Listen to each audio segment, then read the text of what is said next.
We review and make decisions on subdivisions, site plans, conditional uses, variances, and appeals of the zoning administrator's determinations. The DRB has authority through the state of Vermont statutes and ensures due process, protects the rights of applicants and the rights of the public to participate in proposals for land development within the city. Appeals of the decisions made by the DRB are heard by the Vermont Superior Court Environmental Division and the Vermont Supreme Court. Kevin Lumpkin is our board chair, I think still. He is not here tonight. My name is Matt Basowitz. I'm the vice chair. Harland and Dave are with us in person tonight. Also, Aaron Guyette is here online on Zoom. Our alternates are Elsie Goodrich and Caitlin Hayes. Caitlin will be joining us shortly. Next up on the agenda are changes to the agenda. I will entertain any changes if anybody has any at this moment.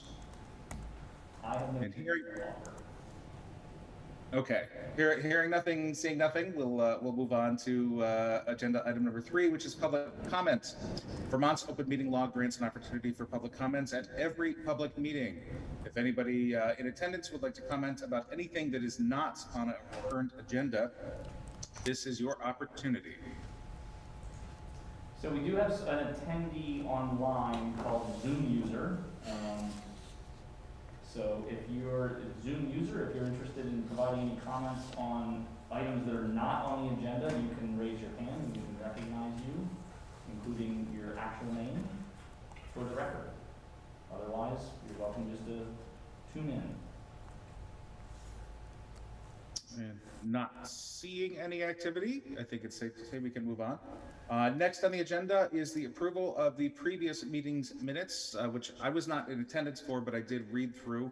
I don't have the knowledge to make any changes if any changes need to be made, but if anybody on the board sees a reason to make any changes to the previous meeting minutes, please speak up right now. And I will entertain a motion to approve the previous meeting's minutes. I'll motion to approve the previous meeting's minutes. That sounds like Harland. I will, any seconds? Seconded. Yeah, that sounds like David. All right, all those in favor of approving the previous minutes, please raise your hand or say aye. Aye. And Aaron raised his hand too. That motion passes unanimously. We have 2 substantive agenda items on the table tonight. The first is a public hearing on an appeal of the decision of the zoning administrator. It's a violation that was issued at 41 Orchard Terrace. The second item is a public hearing on a site plan at 11 Tigan Street. And the third, which is will be the election of the officers, which could have taken place last month, but there were not enough people in hand to make that happen.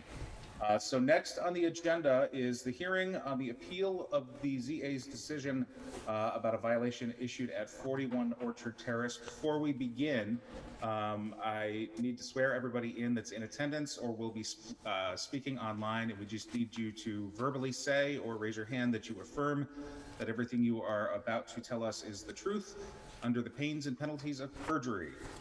That's like an executive summary, so let's say this. I do. Matthew, can you swear or affirm? Oh, I apologize. I do, for the record.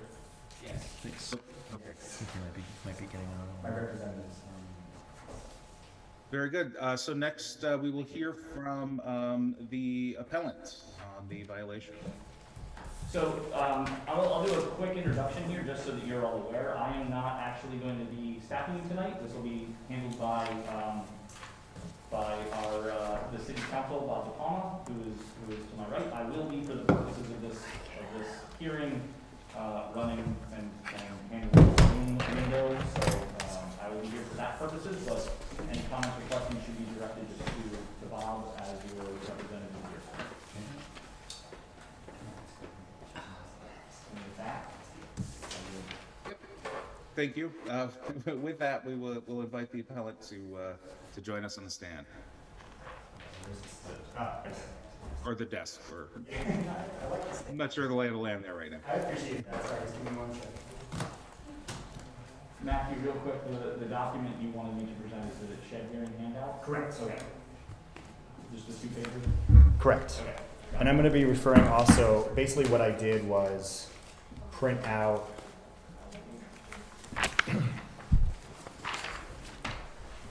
so for you all online, I printed out, as you can see, this is part of the, sorry, I'll be right back while you take care of that.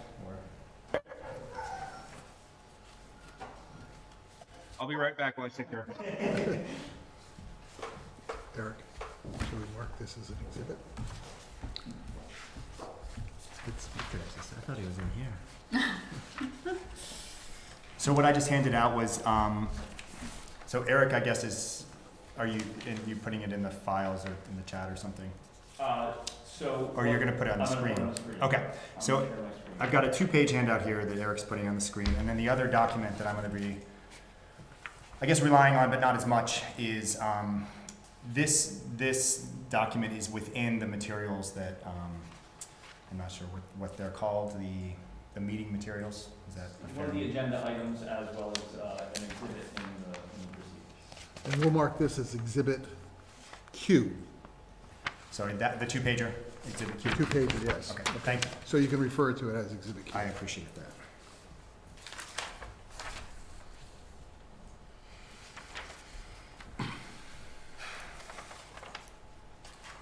Shall I go right ahead, or Eric, are we good?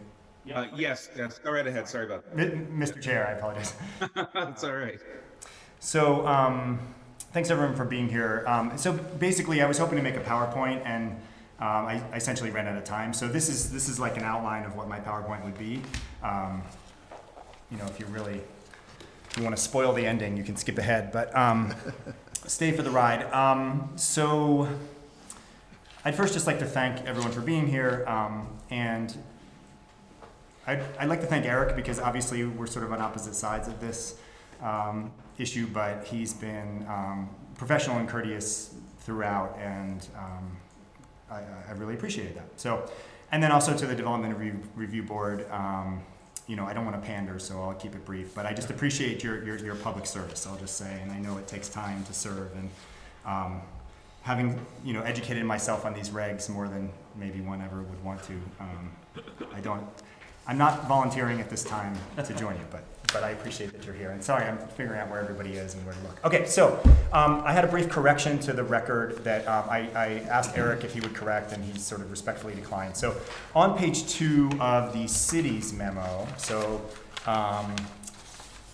that would be page 2 of 5 in the, sorry, this is the agenda and this packet is called the agenda. These are the agenda attachments. Agenda attachments. Okay, so it's labeled as page 2 of 5 on the agenda attachments. I think it's the 4th page of the packet.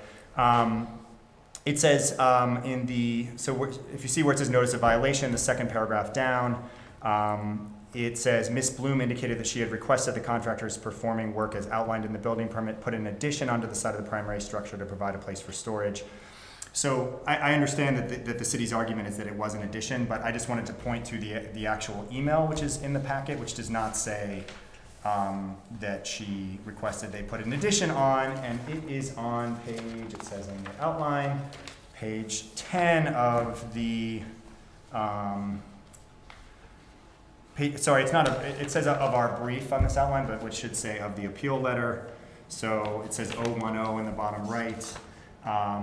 And the actual Miss Bloom, who is my mother-in-law, and I'll get to that in a second, what she did say was, yes, I did last minute ask for a small storage shed. And I just don't see the word addition anywhere in here that she or we use, so I just wanted to put that on the record as a preliminary matter. So I'll just proceed unless anyone has any questions. Okay, so again, I don't want to pander, but I just want you all to know a little bit about our family, because we just moved here and now we're in a zoning, issue. So I am an attorney with Vermont Legal Aid. I do not do zoning. I know just enough to be dangerous. I've self-educated myself on this. I do know a little something about statutory interpretation. So our whole family is public servants. I was a high school teacher. Since I become a lawyer, I've done only public service. Sometimes I like to say I took a pay cut. I was a teacher and I took a pay cut to become a lawyer. But my mother-in-law is a career preschool teacher. My father-in-law was a side judge in Montpelier. My wife is an occupational therapist and works with kids with disabilities. So that's who we are. And we came to Winooski intentionally, partly because, well, I'm a city person, but we came here for the diversity, and we came here to have a multi-generational home, and was the genesis of the initial renovations that are mentioned in here. So my wife's parents live with us in the same house, and we do there's caretaking going in every direction. Okay, so the shed, you can see a picture here in full color. It has no insulation, it has no heat, it has no plumbing. If we're allowed to finish it, it will have a latching door. It is 12 feet long, but it's got a division that's solid wood in the middle, and right now there's snow tires stacked on one side. It's basically just big enough for snow tires, and then the remaining, I don't know what it is, a couple of feet. There's no space for living. There's no space for anything aside from bikes, camping gear, lawn equipment, etc. So I'm sure you all are busy, and I'm sure you dedicated hours of your day to read my amazing brief here. I will just highlight this because this is within the packet. It is not, so I initially wrote an appeals letter, and then I sort of boiled everything down to this brief here. It's got a lot of, this is sort of more legal than the initial letter. And I'm not the kind of lawyer who likes to speak in fancy language, as I hope you can tell. And in fact, I don't understand a lot of the fancy language. But the reason why I cited lots of legal authority and did a bunch of legal analysis is that I just think that's germane in this case, because it's essentially, there's not a huge factual dispute here. It's really a dispute about what the meaning of the regulations and the ordinances are. And by way of sort of procedure, I confirmed this with the environmental court. I guess, as the way I understand it, is some towns they hear the case with deference, and some towns they hear it de novo if it goes up to the environmental court. And de novo essentially means they start over. I know some of you in the room. I think some of you in the room are lawyers. Do we have any lawyers here? Oh, good. Okay. Online? Anyone? No, but anyone? But we have talked about this de novo. You know some lawyers? Yeah. Many times, yeah. yes. Okay, so here's the heart of our case, and it's outlined in here, and I'm going to try not to read through this. I'm just going to try to summarize this as succinctly as I can. So our argument is that the shed is an exempt accessory structure under 6.13A7 on page 81 of the regs. So if you look at page 81, it says, 6.13A, the following uses and structures have been determined to impose no impact or de minimis impact on the surrounding area and the overall pattern of land development in the city in accordance with the Act, and unless otherwise regulated under the Flood Hazard Area Overlay District, are exempted from these regulations. And then it says, outside of special flood hazard areas, no municipal permits or approvals shall be required for. And then number 7 is 1 accessory structure per lot with written notification, does not exceed 100 square feet in floor area, 10 feet in height, and meets setback distances for the district in which it's located. So basically, our entire argument can be summed up there. It meets those requirements, and therefore it's exempt from regulation. And that's it. Like if I had to boil it down into this little space on the page, that's it. There's a sub-argument: is the shed incidental and subordinate to the main activity or structure on the lot? I've outlined a lot of reasons in here why that is. I guess I'll just say that I did go down. I did my time in legal encyclopedias and in Westlaw, looking at other uses of incidental and subordinate and other uses of accessory buildings. And so when I say in this brief here that the use is what defines an accessory structure as opposed to any physical characteristics, it's from spending hours looking at at cases from around the country. That's it. And I think that so I'm on page 2 now. The reasons for the exemptions are important. This, impose no impact or a de minimis impact on the surrounding area or the overall pattern of land development. I mean, the regs specifically recognize that there are some things that landowners can do that just don't fundamentally impact the neighborhood and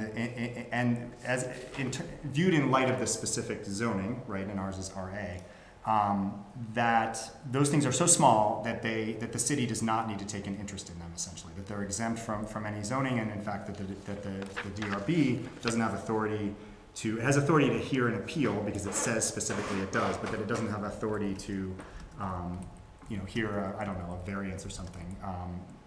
Because those things are just, the statute itself says they're exempt. They're too small, they're not impactful, a person can do it without going before the DRB, except for that they have to meet those characteristics, right? And those characteristics are not insignificant. I mean, the 100 square feet, the 10-foot roof, the notice to the DRB has to be subordinate incidental. So, I think a lot of the city's concerns are about what the implications this case might have for other people, and if people are going to try to get around the regs through some monkey business.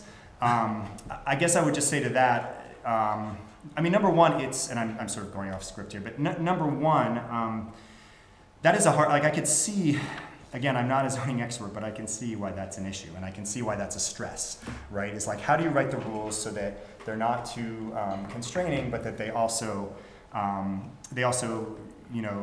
make sure that no monkey business occurs. Monkey business is the lawyers in the room know that that's a technical term of art. I just think that that's not this. Like, I can see how that's a concern in general, but that's not this. That's a concern, period. But this case and that concern are, sure, it triggers those thoughts, but I don't think there's a worry with this case in terms of other homeowners, and I'll get to some more detail in a second. To look at E on the top of page 2, the purpose of the residential A district is to accommodate a safe, livable, and pedestrian-friendly residential neighborhood with low-density development and an inviting streetscape. And I realize I should have a citation there. Maybe there's one in here. That is from, you all probably know where that is. I think it's from in the UL UDR somewhere early on. I can get you that citation. But that's a pretty basic purpose, right? And this shed, if you walk by it from the street, Eric is free to disagree, but if you walk by it from the street, you honestly don't really notice it, and I think you will notice it a lot less once it's finished, because it will blend in much better with the surroundings. So it's not like this is our house is on a big sloped hill, and so even this picture that I took is from a lot closer, than the street.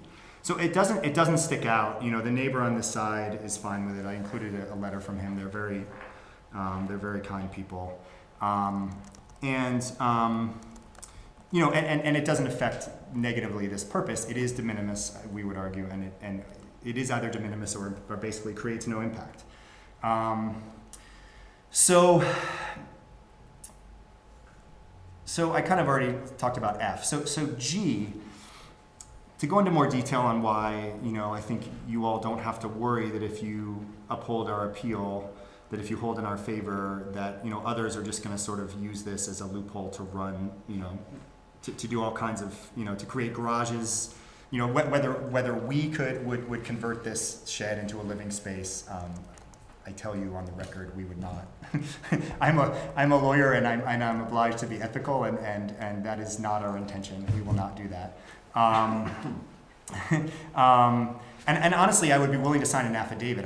I don't know if these, the extent to which, I guess I was just sworn in, right? So this is a, I do have a duty of candor to you all, and we are willing to sign an affidavit that, like, if we ever converted it, we would, apply for a permit, whatever, we could talk about it. But, it's not an issue for us. It can't become a garage. It can't become a living space. It's just not physically capable of doing that.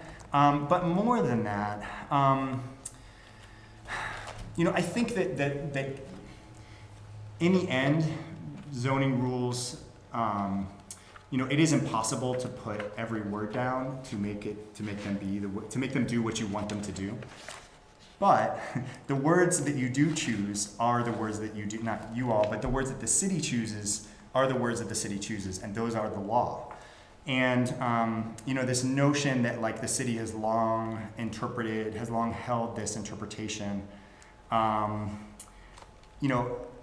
don't know. I mean, I guess to that I would say there is a public notice requirement, in that the people have to know what the law is. There's not, like, to my understanding, and people in this room maybe can educate me if I'm wrong, like a set of precedents that, are easily accessible to the public that govern this stuff. There's not, sometimes like if you get court rules, there's annotations and they have like questions to sort of, they're not part of the law, but they kind of help you interpret it. There's none of that. And so, it is a hard situation, but the rules as written are the rules as written. And the rules that, the rules that govern the flood district, and I do appreciate that, Eric pointed out that the specific wording in his brief about, I forget exactly what you said, you can articulate it later, but basically that, the city's claim is that those flood definitions that do talk about attachment could apply to our shed. But, this is where the rules of statutory interpretation come in, and if there is a definition in the applicable section, a written definition, then that's the written definition that applies. I strongly doubt that a court would be willing to pull that definition from a section that does not apply. And in fact, the words I wanted to cite too, if you'll just give me a second, sorry. The words, let me find that, sorry.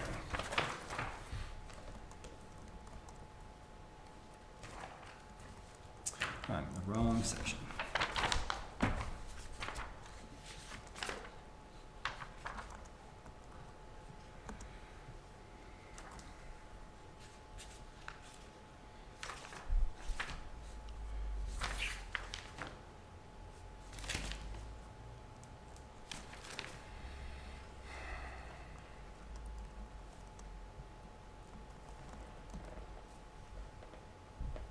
Are you looking at the flood portion? Yes, I apologize. If you just give me 1 second, I will come back to coherence, I promise. That's okay.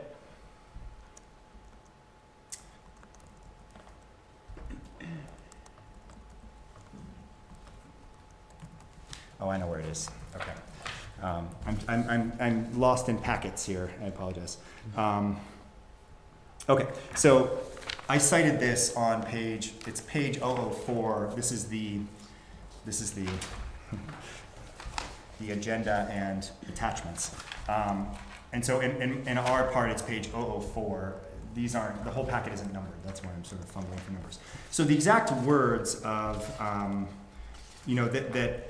about the flood district are, it says in the ULUDR, there are other definitions unique to the downtown core district, gateway districts, and the flood hazard areas. So it says that those are unique to those areas, which would, to me, imply that they are to remain there. And then also that the definitions in the sort of the main residential section don't apply to the flood district. That it says specifically.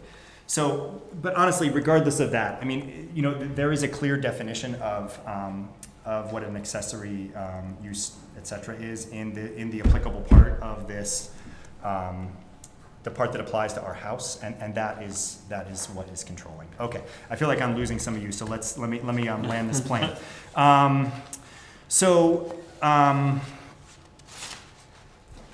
also I think that you all could hold, if you are really concerned that upholding this appeal would open the floodgates to other people for getting around these regs, I don't see any reason why in your decision, and again, I'm not an expert, why you couldn't hold courts all the time, issue decisions that hold the decision to the particular facts of this particular case. So in other words, you could say, this appeal, the appellant, shall win, but and the shed can remain, but our holding in this case is limited to the particular facts of this particular case, and just leave it at that. So, in other words, that would mean that, a future board or a future court might, and to my knowledge, courts, again, if they're heard de novo, I don't think that they look at precedent of zoning decisions. But a future, if it came up again, if someone came up here and said, hey, look, I can do this, you could say, no, it says right there, it's limited to these facts. It's limited to a shed like this, it's limited of these particular dimensions. You can make it as narrow as you want, as a body, as far as I understand it. And I think that you would also be free just to just to do this hearing all over again. I don't know if there's precedence in these hearings. So I just don't think that our particular case will open the floodgates to this happening again. Okay, so I'm on number 6 now, and I'm almost done. So a few practical considerations. So I guess I just did 6A. 6B is, Winooski, I know it's a pain, but the next time you all revise your regs, you could just make the definition how you want it to be. And then I talked about these precedential issues. I think if the city is worried about a precedential effect, taking this to the environmental court where, it becomes a legal decision is probably not the best idea. Because, again, I don't know what's going to happen, but I feel like we have a strong case. And if bad facts make bad law, right? So then all of a sudden you go to the court. If you lose, sure, you could win. But if you lose, then there's a court decision holding that this interpretation is correct. And then you are much more bound by this, right? So, and again, I think not again, I think I see your role as sort of to sort of, I respect what Eric's saying, and I respect the city's position, and, I guess I can see there's a dispute here. I'm a little bit biased. But I see that the DRB's role is to sort of head off just issues that are maybe disputes, but that would take up unnecessary resources if they continued. And this little podunk shed is one of those cases. So, and lastly, I would just say, we sort of made some, I guess what you would call like admissions in our initial appeal letter. And, I'll just say we did not set out to make this an issue. The last thing I wanted to be doing was sitting before this board in an appeal. I've spent a lot of time on this, as you can tell. I don't have a lot of time. So it was not, and I'm not saying woe is me. I'm just saying this was not the best situation, and we admit that we didn't handle it the best. That said, we really want to keep our shed, and there's concrete in the ground, and to have to tear it down just seems totally unnecessary. And we have all our bikes and stuff on the porch, and our house will look much more livable if we can finish the shed and finish moving things into it. So with that, I don't know if I can reserve any time if you do a rebuttal here, but if I may, I shall do so. Yes, but you don't need to reserve time. Okay, thank you. Again, well, I don't want any of us to be here all night. We're quasi-judicial, right? I appreciate quasi-judicial. As far as precedential effect, we can't remember. We've never considered that. Maybe you should wear wigs, and then you might get some presidential. We do have a gavel. So, in all seriousness, does anyone have any questions? Sorry, you all online. I'm sorry. I know I was trying to look over here, but does anybody anywhere have any questions? I do. Sure. Or maybe you do. I'll start it off. Just kick it off. The biggest thing for me is it's attached to the building. It's not accessory. It's not an accessory building, right? It's part of the building. It's now part of the building, right? What makes it an accessory? So we since there is no definition of attached, I don't concede that it's attached. I don't know what that means. If you can tell me what it means, then I mean, when I take one Lego and I put a Lego on top of it, they are now attached. When I have two separate Legos, there's one over here, and there's an accessory Lego, they are not attached. It's funny that you're using Legos, because I almost brought Legos here. I was working with my son, and I was like, I think this would be helpful. Right? So I guess to answer your other question, I would again point back to the use. It is subordinate and incidental, and you can look up a dictionary definition of those words. And I've in the brief I've gone into detail on those definitions a little more. The use of the house is as a living space, right? And as Eric pointed out, the previous renovation we did, or the renovation we did, was converting. I don't even actually. You can talk about whether it's I honestly don't understand fully the way that permit worked. I wasn't really part of it. But the point is that the use of the house is for living and for residence, and the shed is subordinate. I guess the other thing I would say is, it seems like the position of the city is that, like if there was a 1-inch gap between the house and the shed, right? They would not be attached. I understand that, but if you're focusing on the use, like, why then in that logic is it okay to have that, and how does it prevent us from all the monkey business? How does it prevent us later from putting in a threshold and like knocking out a door and like? Because then they would be attached. Or just Right. not putting in the Yeah. like to me again, you have to think about the purpose of this, and the purpose of this, like, you can drill down and try to do that. I mean, and the other response I would say is it's not in the law. Like, if it were in there, if it said that, and again, it says that in a bunch of other sections, it says that for decks, for example, then this would be a different case. Like, I admit that, but it just doesn't say that, and it does say that in other places. So I hope I've answered your question. Yes, you have. I You think respectfully I disagree, that's fine. respectfully disagree. That's Yes. Yes. And in Eric's note, he did include the language that does include the flood zone language, which I believe is the only definition of an accessory structure that we have, which does state it means a structure which is one, detached from and clearly incidental and subordinate to the principal use of the structure on the lot, located on the lot. But there are two other concerns with this. Sorry, on that little point, could I just say something and then let you make? Yeah, go for it. Yeah. Thanks. So what I'm looking at is the definition of accessory in Article 9 on page 88. And in accessory, it says a use, activity, structure, or part of a structure that is subordinate, incidental, and main activity of the structure in the lot. Yeah. Right. So that's the definition that we're saying is applicable. And again, I would just say, like, I really strongly, the lawyers in the room, I think, will agree that, or I would hope that flood zone stuff, I think it's a real stretch to say that definition applies. But anyway, sorry, you had a couple other. I have a question. So there were two other. Go ahead, Matt. There were two other concerns. Sorry, Caitlin. The other is that because this is attached, it now, I believe, does violate setback concerns, which could be solved with us issuing a variance, but procedure was not followed in that instance. So sorry, can I ask you a question about that? Sure. You're saying that's assuming that it is considered the principal structure, right?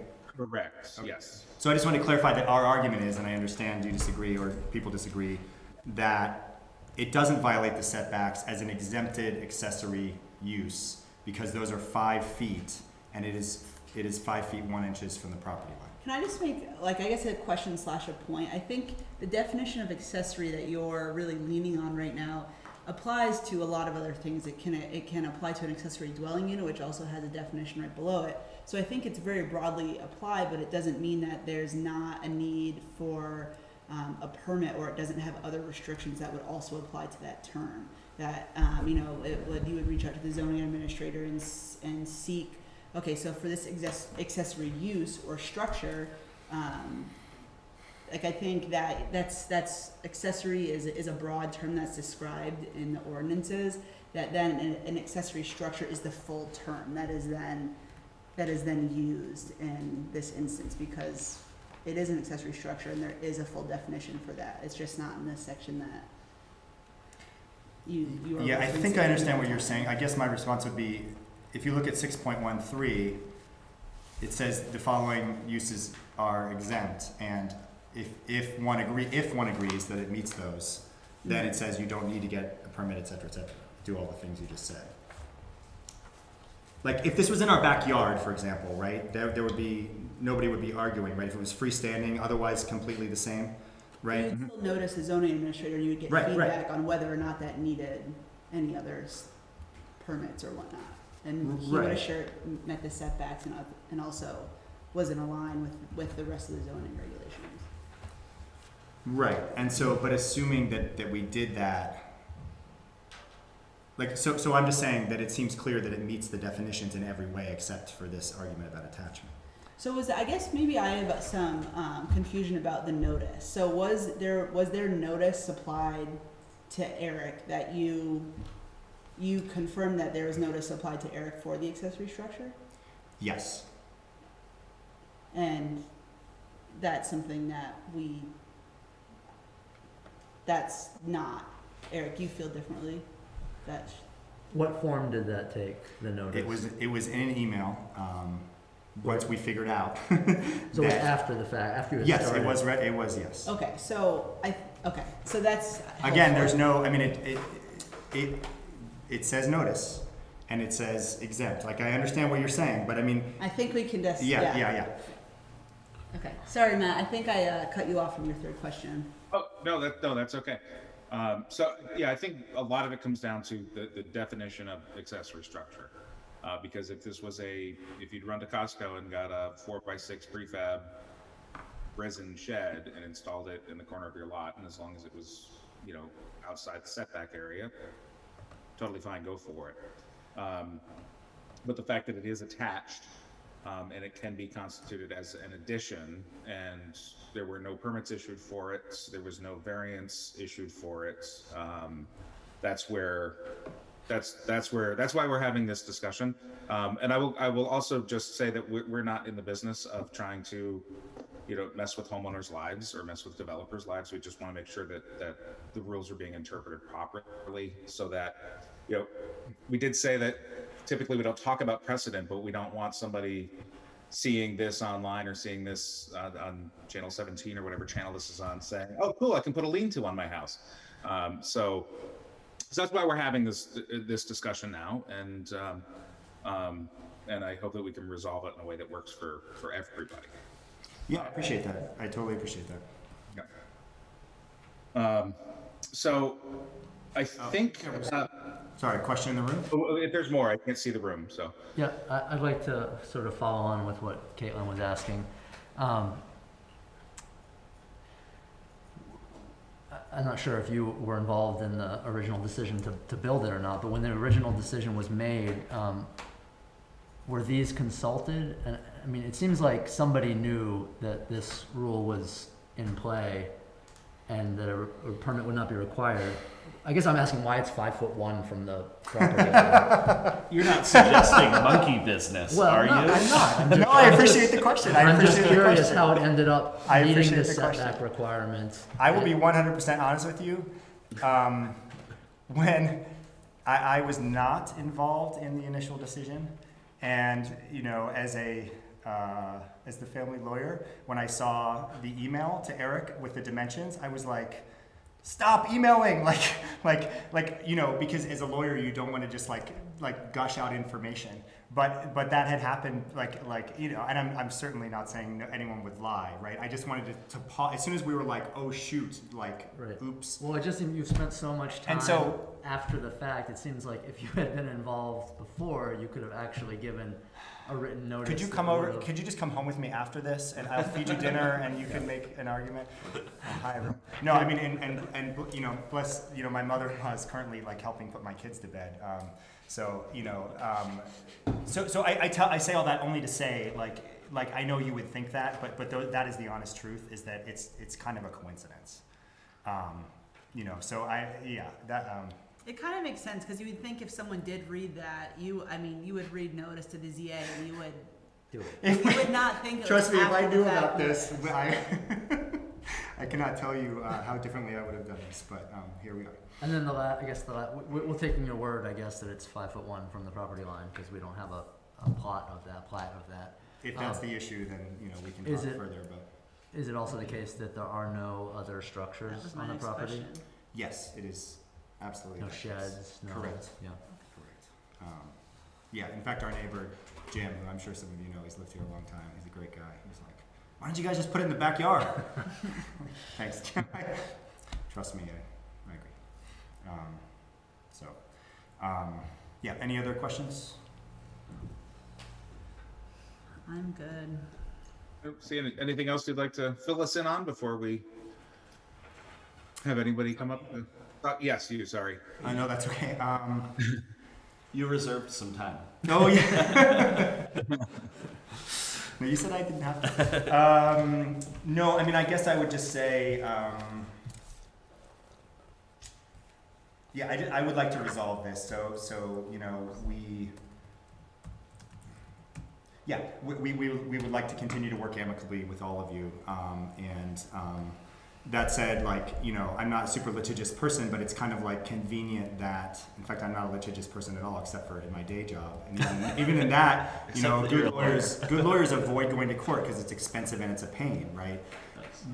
My unique role with the family means that it's cheaper for us to go to court, you know, because we don't have to hire somebody else, and I have people who are smart about this stuff that I consult with. So, you know, I don't want to do that, but I do feel like we have a really good case, and I feel strongly about this, and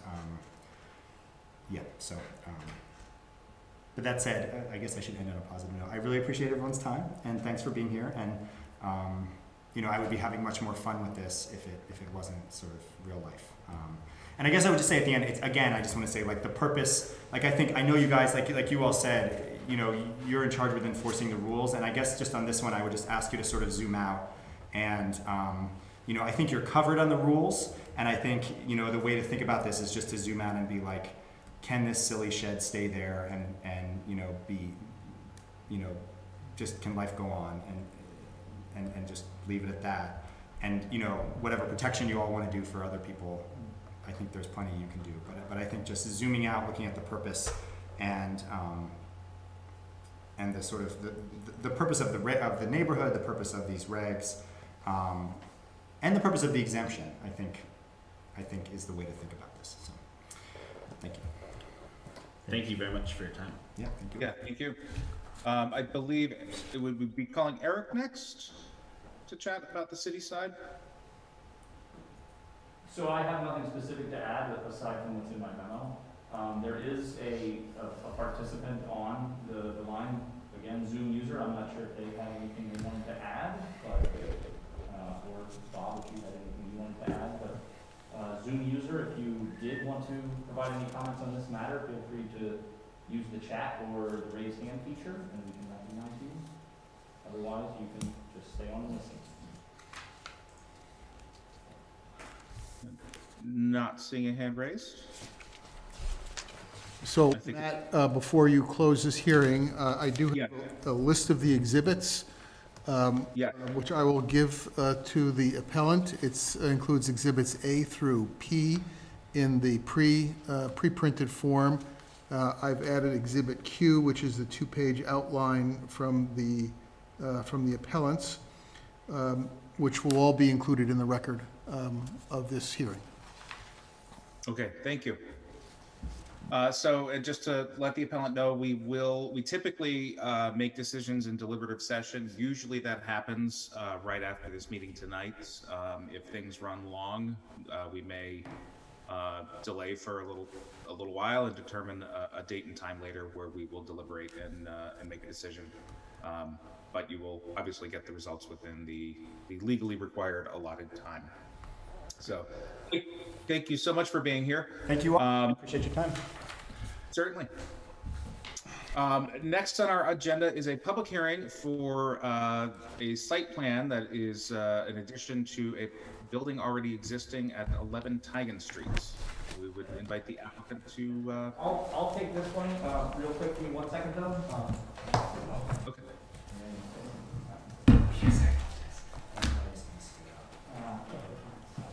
Okay, so this is a site plan review for you all tonight for a property at 11 Tigan Street. Because it's in the industrial zoning district and because it is a use that is over 3 residential units or in a non-residential district, it comes before you all for a site plan review. As part of this review, your role is to look at the site conditions, to provide any input, any information you all see fit related to the site. If there's an existing building on the site, this is in addition to that building. There are comments that were provided by the Department of Public Works that were included with the agenda. There were also comments, I also sent the information to the fire department and the police department. They did not have any specific comments, so none are included with your agenda information. Specifically though, with a site plan review, you're looking to impose appropriate safeguards, modifications, and or conditions related to the standards. So the applicant does have a request in that regard based on the standards of site plan review. So with that, Greg Dixon, representing the applicant, is here tonight to discuss. All right, thank you. How's it going, everybody? Like Eric said, I'm Greg Dixon. I'm with Krebs & Lansing Consulting Engineers. I am working with Faith Holdings, specifically Fred Wall and his son Dwayne Wall, who own the building and also operate their business out of it. Their business is called Clove, which is Creative Label of Vermont. What they do is they take in sort of industrial stickers and print on those stickers, and those stickers then go on labels for anything from food to a lot of stuff, but I think it's mostly food. So mostly like syrup, milk, local stuff like that. So that is what they're doing. They have had other tenants in the buildings over the years. I think originally when it was created back in the late 70s, it was actually for I believe makeup at the time, and it's been used for many different things over the years. I'm assuming it will be used for many different things after they either use the building for a while or have different things in and out of it. It's your pretty normal bayed industrial building. It can be broken up into 3 10,000 square foot units. Each have 2,500 square feet of mezzanine space. Like I said, they're using it as one, and the addition is actually to put on another 1,000 square foot bay onto the end of the building. This addition was always planned. It's actually in the old 1978 plans as sort of future. As you can see, kind of looking at the existing site plan and my site plan, it kind of was laid out in order to do that over the course of life. If they wanted to ever add space and stuff like that, they would do it. This is part of the Meadowland Industrials Park, so it is heavily regulated by Act 250, which I do plan on going to. This is kind of the first step in the project, so we'll also have to go through there. I've already talked with Stephanie Monahan about this slightly, just sort of introducing and seeing what steps she needs. It'll be a full submission to Act 250 as well. So, sorry, just real quick, on the screen here is an aerial of the site, just to give you another perspective. The site plans that are included are oriented slightly differently, just for layout purposes, but entrance off of Tigan Street here on the north end, the area where the addition will go is proposed here on the south end, closest to the cemetery at St. Francis property. Also, just as a real quick note, the properties along this northern part of Weaver Street, while they're residential in nature, as the development right now, they are all, they're in the Gateway zoning district. So they're not in a residential zoning district. This northern part of Weaver Street is part of the Gateway. This property at the corner of Weaver and Tigan is in the industrial district as well. So just wanted to give that context for you also. Yeah, and that was actually a question that I had because it would need to have a larger setback if that was a residential use. But so I did ask Eric about that, and that's sort of what we came up with. Not that we're looking to encroach it any further. We're actually kind of staying at the same distance as the roadway and the parking is right now. There's obviously a lot of information on the site plan, probably too much, but I'd like to give everybody a lot of information to look at. It will be an increase in impervious area, increase in coverage, pretty much increases across the board, kind of with the only one that we don't plan on increasing is our allocated WW. It already had a pretty substantial amount of allocation to it. I know there might be some aspects of that with the city I still need to work out, but I don't know if we'll really be increasing flows on a state permit wide aspect.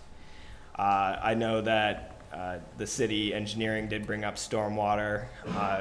That is probably the biggest part of this project. The existing Meadowland Industrial Park has a stormwater permit. It has been changed, massaged, touched in so many different ways that it's very confusing on how I'm going to melt into it. I think the biggest conversation I've already had with state stormwater is basically if I can treat and maintain all of the new impervious, then I think they see a path forward. And so that is the intent on kind of the small basins shown on the little strip of parking up kind of on the top of this page, and the larger basins sort of on the edge close to the cemetery. This is all on a giant sand lens. We actually went up there and we've already performed some test pits as well as some percolation tests. It is all sand. So we poured water in it and that water disappeared. So our intent for stormwater is to just put it in a hole and let it, they're called infiltration basins, but all they are really is just holes that let water sink into the ground. I'm still working on that, probably hoping to get both that permit and Act 250 in towards the end of this month, maybe the beginning of next. The point that Eric brought up earlier too is about parking. I'm here in front of the board sort of asking for waivers on parking. Right now, I don't know if any of you have been up to this part of Tigan Street.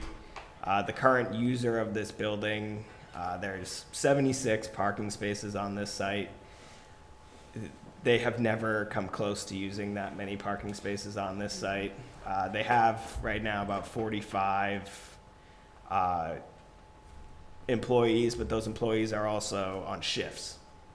So at any one time, there's normally about 20 people in there. The most I've seen it is probably actually pretty close to 40. So I don't know if they were having a party or they just needed everybody in on that shift.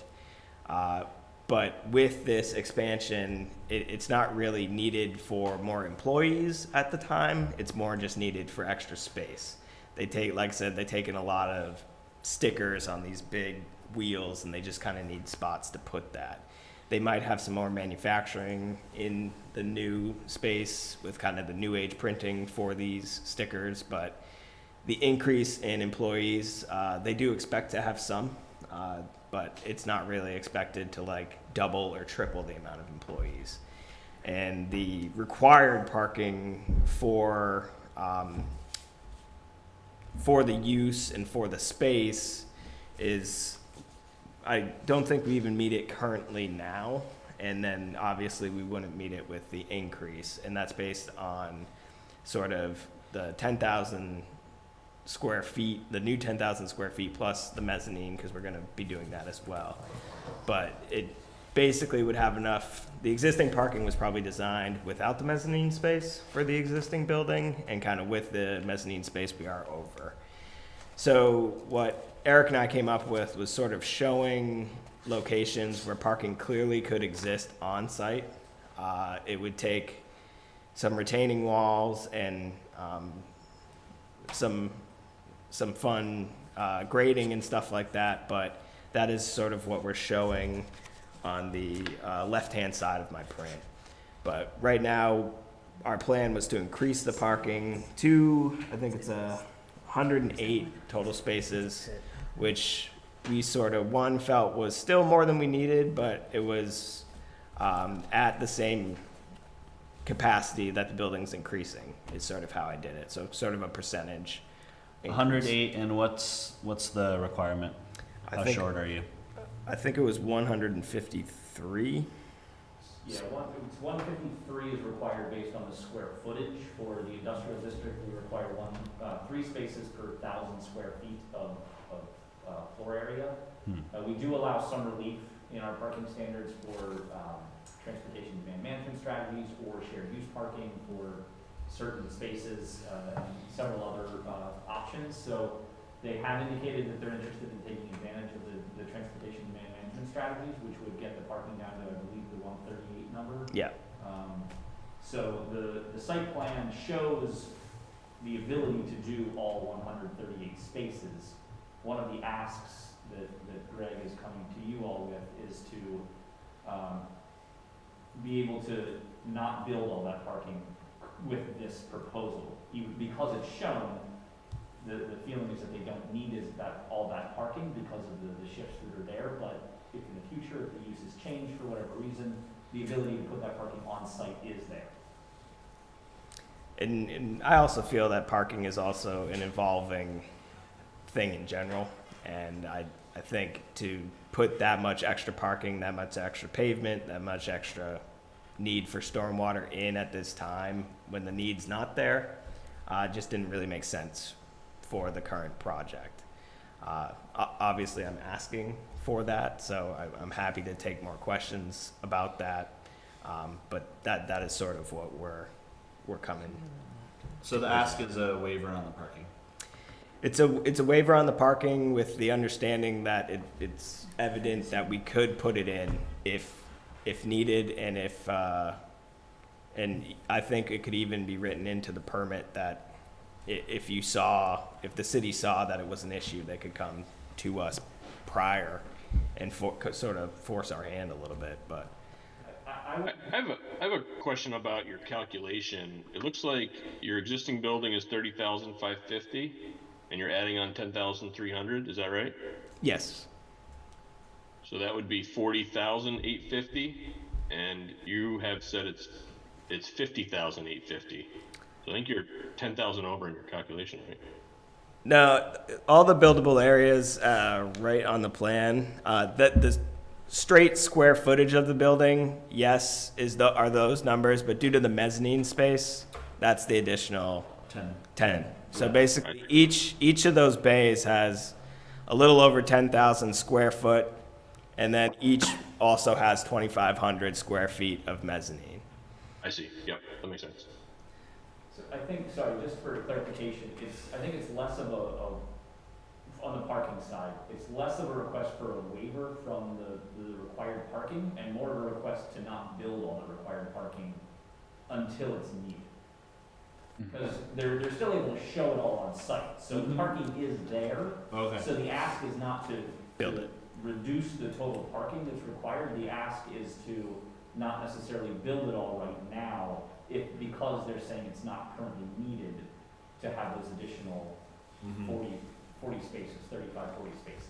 Sure. This has been a very metaphysical, philosophical. Is it attached? Is it not? Is the parking there if it's not really built? So just to confirm, so it wouldn't be just to not build the parking spaces, it's also to not include the impervious area from those potential parking spaces in the stormwater calculations. So the stormwater permit that's attached to this parcel will include all of those areas, or it'd be something that that the applicant would have to go back. Yeah.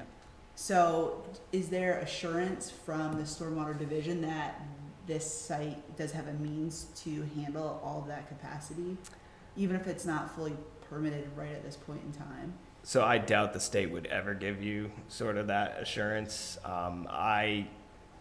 I could write a memo stating that just because of the sort of the soils that I'm seeing on site, plus the ability to possibly use pervious pavement or something along those lines, I do think we could get a permit.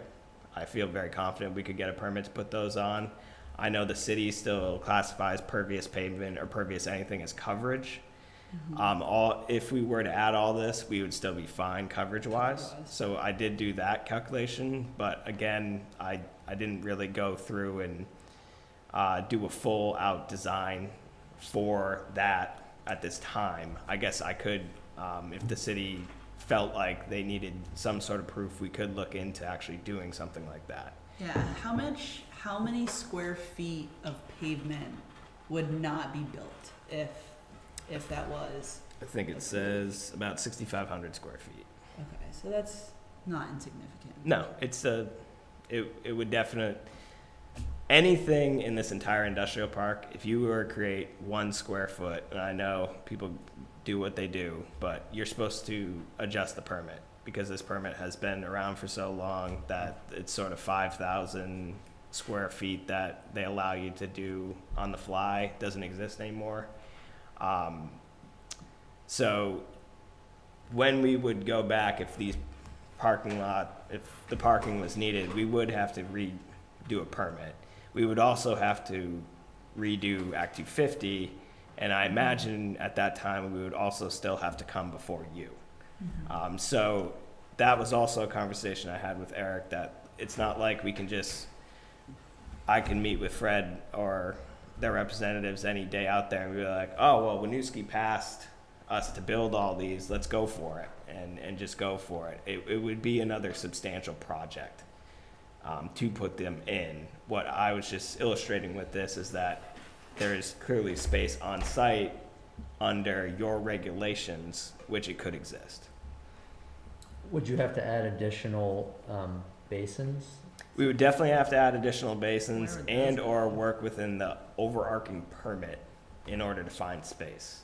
Yeah, I think that's my concern, is it doesn't seem like there's a lot of extra space if you did have to put those parking spaces in to then also cite more basins to manage that stormwater. Well, so that's what I'm saying with the pervious surface, which is pervious surfaces is very expensive. The other thing that we could look at, which we could definitely do on this site just because of the water table as well, we could put it underground. We could do underground infiltration tanks. So there are more expensive ways to deal with stormwater than basins on the surface. I'm not doing it right now because we don't need to. We have the ability to put some surface stuff up there, and I'm still not done with the design.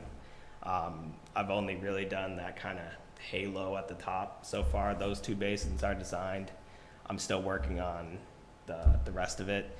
That may require some underground tankage, but there's definitely opportunity for that as well on site. So like I'm saying, I am very confident that we could do something with stormwater to get those in. And I wouldn't be worried about that at all, personally, but I understand the question and asking about it. Yeah. Does the additional impervious surface that is proposed in this plan kick this into a 3-acre site? It's not a 3-acre site because it already has a permit. It's all permitted impervious surface at this time. So it is over 3 acres, but because it already has a permit, they will have to redo their permit to get a 90/50, because right now I think it's I don't even know what it is. It has a very long name, but I'm not here. I've not been hired to evaluate that at this time. I'm sort of just evaluating this one project. Not to get too in the weeds, but is there an association of the whole industrial park? Yeah. And they manage the stormwater permit? They The do. association does? They do. I have to work specifically with a company called Fitzgerald Engineering, Evan Fitzgerald. They're the engineer for the industrial park. They were the last time they built something. I think in 2009 or 2008, there's a few new ponds on this parcel, actually. You can kind of see them. I know it's tough to point out from here, but there's a little one that's kind of in the crook of the parking on the northern side. There's actually one on Mark Farrell's property. There's another one in the corner. Here, I'll just come over here. So in 2009 or 2008, they designed and put a pond here, there's one up here, and then there's one actually down in between the biotech buildings. And at that time, they did that in order to increase, one, to get under the new regulations, the 2002 regulations, as well as add additional capacity. That capacity was actually sucked up by 25 Tigan, another project which I did. And yeah. as well as the people who make soap, Twincraft. Yeah. And so Twincraft also has a little, you can kind of see it when you drive down there, a little Yeah. I believe it's rain garden or something like that. And so do they have, there's a new, and again, I'm sorry to get off, there's a new stormwater rule, right? And they have to come into compliance with that one now, the whole industrial park? Yes, but because they're already under the old regulations, I think it's going to be a pretty seamless Yeah. transition. I'm not hired to do that. Right, I'm sorry. This is just background, right? I may become hired to do that because I've done so much work on this project, but I'm not at this time. And I don't know if they've already had discussions with Evan. My personal conversation with Evan about this individual project was, hey, this is what we're looking to try to do. My understanding, and is it your understanding, that if we treat everything new on site, it would be permittable by the state? And he agreed with that. So that's why we're kind of just positioning new stuff. And I will have to do some other weird things, like we are putting in the bikes that are required by the city. I'll have to do a 35-foot disconnect on that. Not that it means anything, but I'm just going to show a 10-foot stormwater disconnect. Right now it's actually easy to do because that's just grass. But like I'll have to show all those calculations as well. It's literally every new piece of impervious on this site, we have to somehow find a way to make it treated. So again, just to wrap up the parking discussion, unless there's any other questions, it's about 150 with no mitigation, with the transportation demand management, it's down to 130 something. I think 138. And you're proposing what? I'm proposing 108 spaces, 108. and then what we're also showing as new additional, which is kind of the dashed, I think was an additional 35. So we are over the 138, even with that. With the optional building. Yeah, with the optional. Right. So Yeah. 108 is what we are showing on the plan as built. That's what you would like to do right now. Yes. Soon, not right now. To If- continue yeah. our theme of strict interpretation of our regulations, do we have a mechanism to do that? I think you do, based on the standard, because this is through site plan review, you do have some leeway to grant relief in those situations. Specifically, the section on site plan review talks about imposing appropriate safeguards, modifications, and conditions related to the standards. So you can apply modifications as you see fit and appropriate through the site plan review process. Do we have a letter from the town, the city, talking about parking, or what were you said there was a letter from Public Works? Oh, sorry, yes, there are comments from Public Works that were included with the agenda. They're primarily related to stormwater, though. That was their main concern. This is they specifically referenced that this property is in the Morehouse Brook watershed, which is it is an impaired watershed. But they also mentioned that because of the existing stormwater permits on the project, it'll have to most likely go through Right. permitting there again and through Act 250, which should cover most of the concerns from Not our purview. the city. So can I ask, if they're not anticipating using even the parking they have, including with the addition, why are you proposing new parking at all? I guess that's a good question. I did it because it fit in, and I'm assuming, as I mentioned in the beginning, things do change with these properties. Sure. I work with a bunch of other developers who have pretty much these exact same metal fab buildings. They break them up all the time. Yes, this current owner does not need it. I don't know any owner of this building, if you walk into these spaces, that is ever going to need 150 spaces for this building.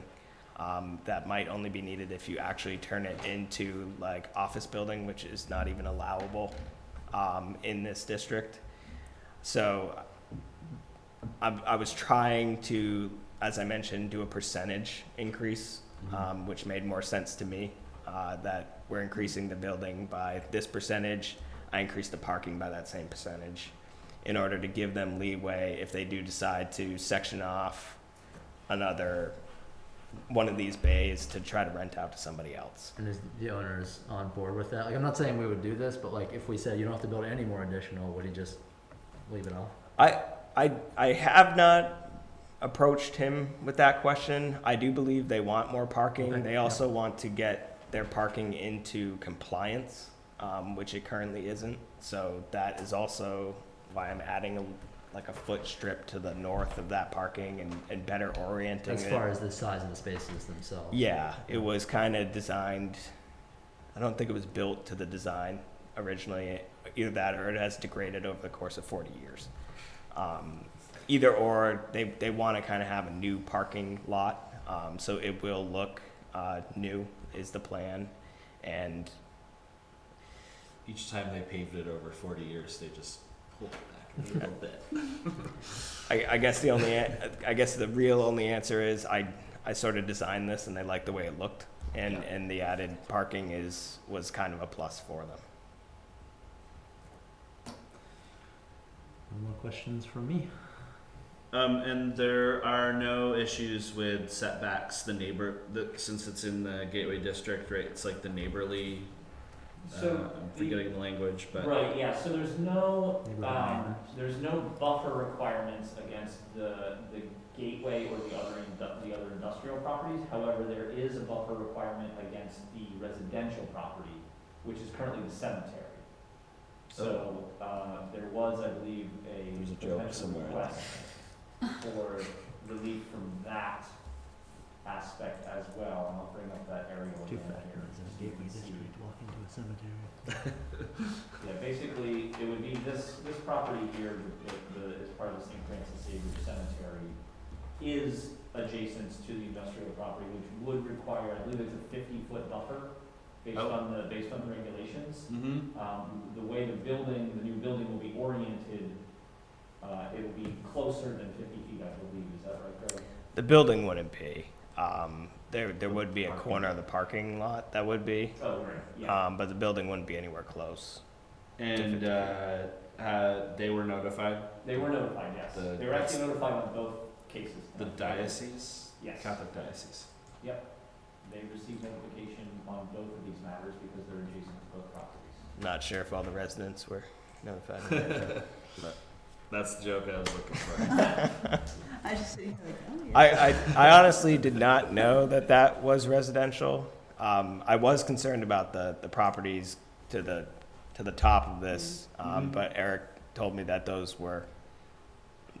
could be developed and put some pretty substantial buildings on them if they Yeah, wanted the to. way, Right. the way that the regulations are written in that regard is, I believe it says something to the effect of the more intense use needs to buffer against the less intense, but it's based on zoning district.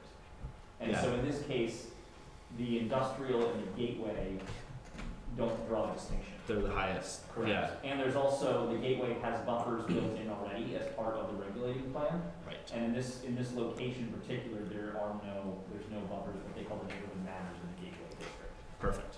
So it would only be against the residentially zoned property, which is currently the cemetery. And I do know that I believe, Eric, you brought it up in your notes about possible screening, and I do not think that my client would have any issue with that if that was desired. Right now, as you can see, there's kind of a corner of the woods that we don't intend to change, and there's actually some pretty decent screening on all the properties kind of up towards Weaver Street.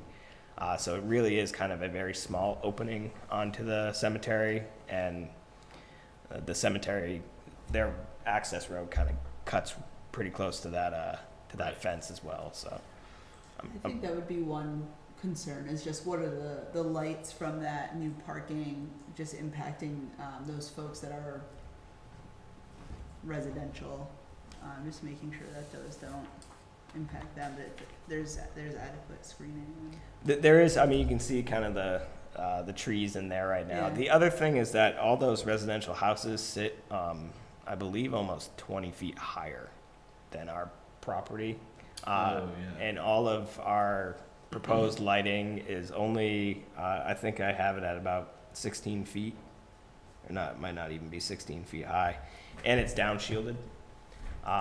We could also put that on motion detectors and stuff like that if that was the desire. But I was sort of thinking about lighting. I'm not a lighting expert, but it was definitely a thought process that if you have light that are only 16 feet high, but then the building, all those residential buildings on Weaver Street are sitting 15 to 20 feet higher than that, the hope would be that it really didn't broadcast that light onto their property or in a way that would disturb them. Sorry. I was going to say, in our regulations, we do require that lighting be downcast and not spill off of the property where it's located, and that it has a maximum height of 16 feet. So yeah, I think the 16 feet was because it's not fully designed yet, so I think I just quoted 16 feet, stay under regulation. There are currently lights around the existing parking lot. As you can see in the existing condition plans, they have some pole-mounted lights that will actually be removed. And I do think those sit quite a bit higher than 16 feet. But I did not measure them, but they look closer to 20, which might have been the old regulations. But those are kind of off to the right on this plan right now, and they cast over those few parking spaces over there. So those will be removed, and we don't propose any more pole lighting. It would just be building mounted.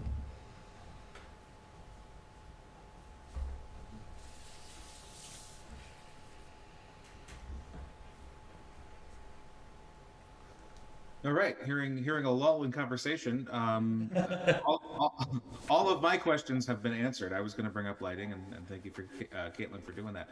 Are there any other questions from any members of the board or anybody else in the room or from the applicants?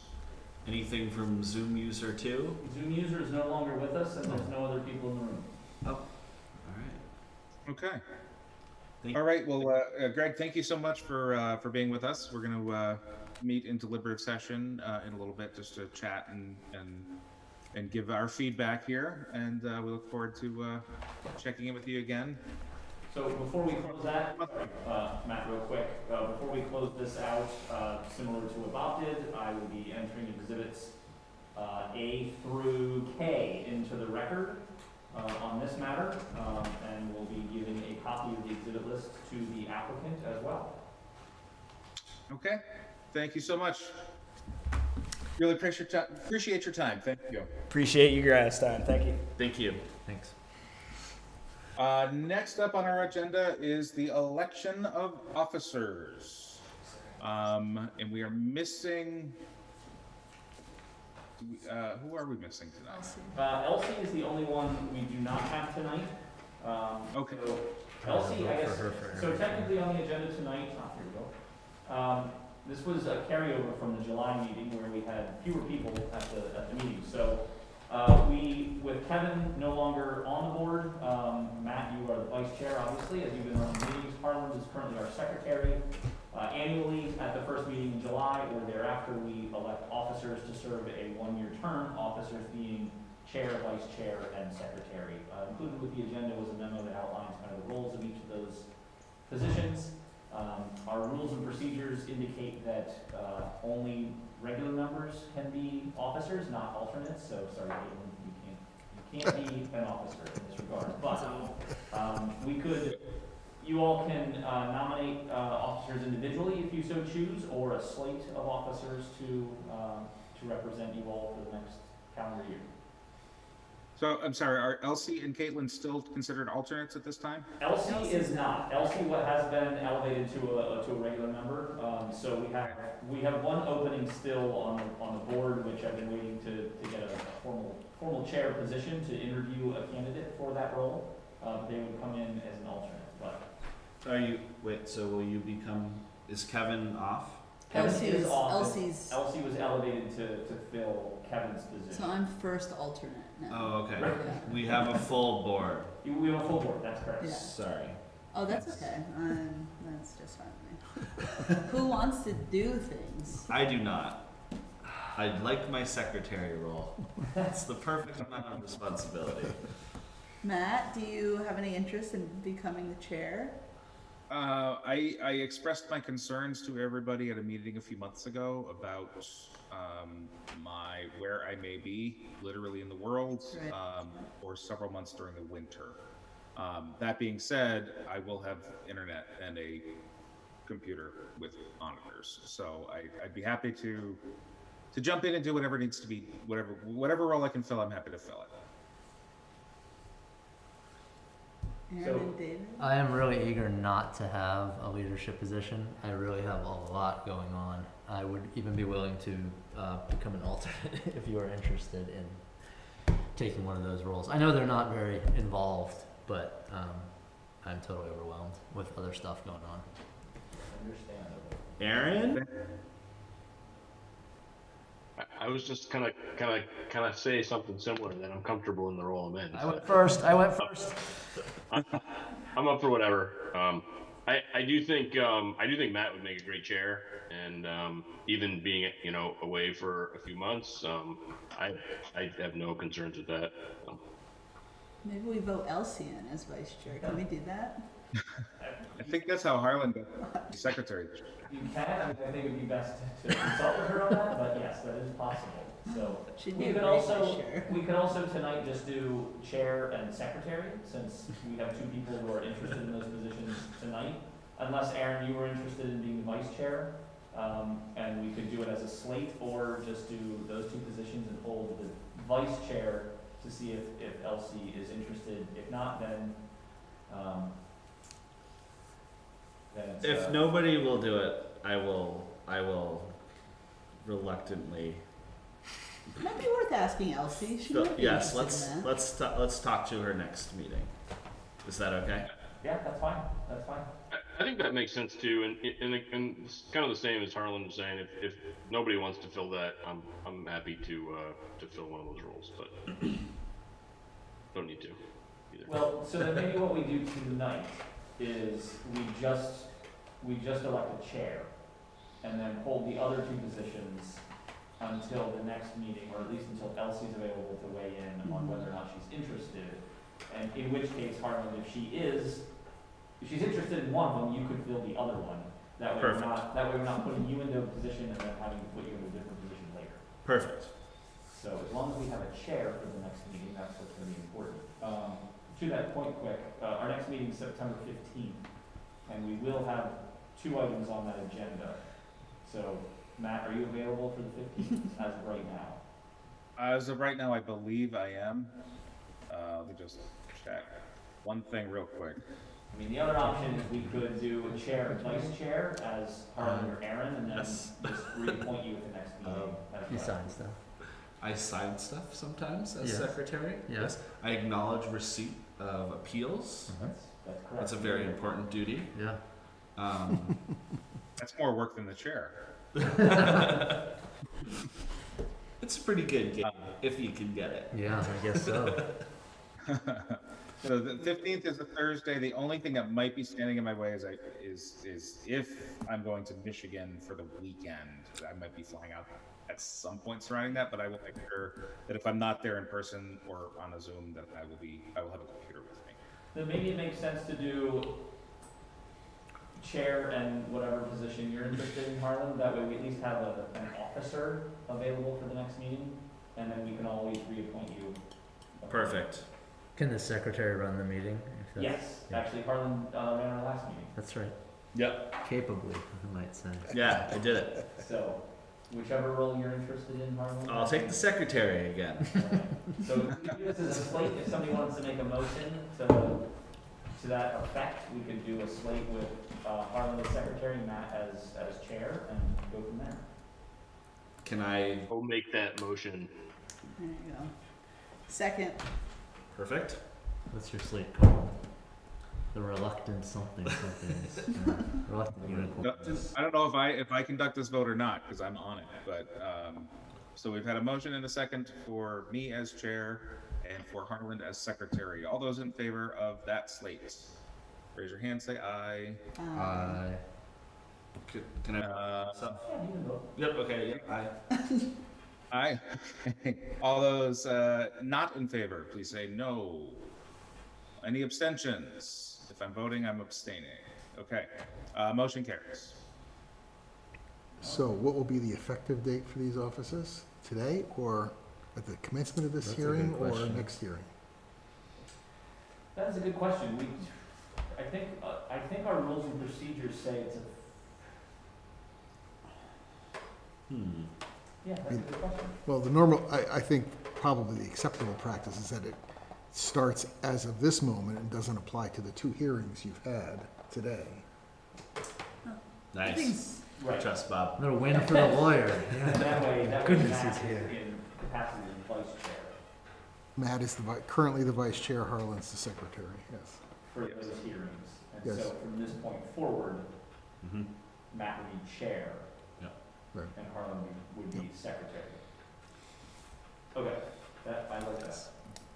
Thank you for serving. Thank you, Matt. Okay, yeah, thanks for your vote. Moving on to city updates, if Eric's good to go. Yeah, I have no specific updates unless you all have questions about anything. I do. I heard a rumor about the St. Steve? Stephen's Church property. So far, it's still only rumor. No, there's been no official word on that. But I believe they have indicated that they have chosen a Brew Pub Bowling Alley? purchaser for the property. Okay. But it's I not, just have the not question is, official. In the how would that sale have taken place? Because I was looking for it on What's that? all sorts of commercial sites. I don't know if it has. I don't know if they formally closed the deal. Okay. I think the diocese has accepted an offer, but I don't know if they finalized everything with Fire it. sale. Okay. So I don't think it's been officially. I don't think it's officially happened. That's why I think it's all still just rumor at this point. It's all hearsay, yeah. Yeah. So my wife is now the chair of the finance committee for the city, so Right. so I'm just carrying a conversation that I heard from that over to the. Nothing official at this point. Okay. Anything new on the Dunkin' Donuts at the end of Tigan? Well, I could. We are. It's funny you bring that up. We are looking. We have a window of dates for trial. I don't believe one has been determined yet. Sometime before Thanksgiving. So sometime before Thanksgiving, that should be going to trial. Okay. And that is entirely a city thing? We won't be called to testify or talk or? No involvement with that. Correct. Okay. Okay. Bob will be representing us? Yes. Okay. Excellent. We're in good hands. Wait till the outcome. Moving on to, we'll talk more about that later in deliberative. Other business, any other business to attend to? The only thing I had again was that our next meeting is on September 15th. So please mark your calendars for that. We have a conditional use review and potentially, I received that today, potentially a request for a variance, which will be an interesting discussion. It'll be I'll just say that, a potential request for a variance that I anticipate coming in tomorrow. The deadline for that meeting is tomorrow, so as long as they get in by tomorrow, they can make that better. Okay, cool, thank you. Last up on our agenda is to adjourn. Before we adjourn, real quick, I want to ask, is everybody cool jumping into deliberative session as soon as we're done with this meeting, or do we want to move forward and set a date right now on the record?